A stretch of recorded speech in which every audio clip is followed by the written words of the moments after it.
Today is an important day for our movement. The ICJ have said that there is a case to answer regarding breaches of the Genocide Convention. Yes. Israel's position was the case was meritless and should be thrown out immediately, and that the ICJ had no jurisdiction. They said it was an anti-Semitic piece of blood libel, and the ICJ said that they were wrong and that it was plausible that genocide was happening in Gaza. Yes. But that's what they were asked to rule on. Was it plausible that genocide was occurring? And they said it was plausible. What was ruled by the ICJ today was a recognition of that.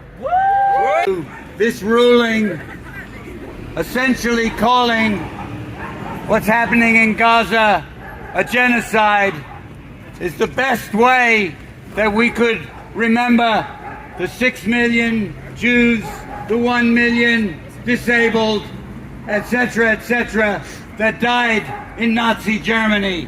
We have now recognized, when we see it again, we at least know it, and we say, never again for anyone.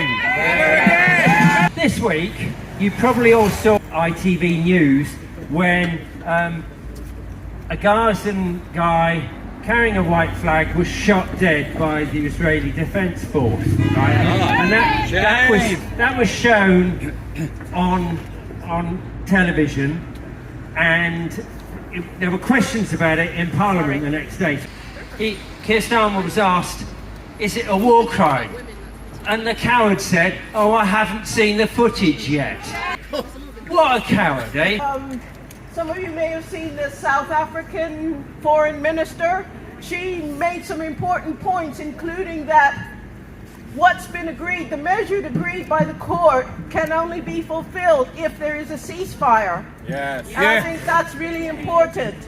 From GWS Ireland to the picket, this evening the Irish government has welcomed the ICJ ruling and is likely to support South Africa's case in the coming days.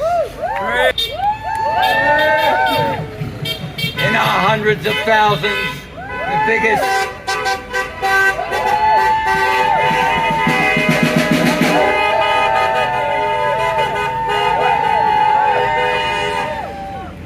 hard to get a word in edgeways when there's so much honking.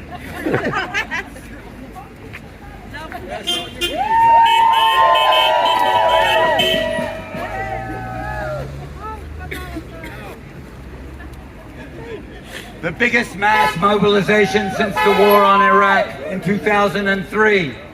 This is a genocide. We know genocide when we see it in this country. Remember, she's speaking from Ireland. We know occupation.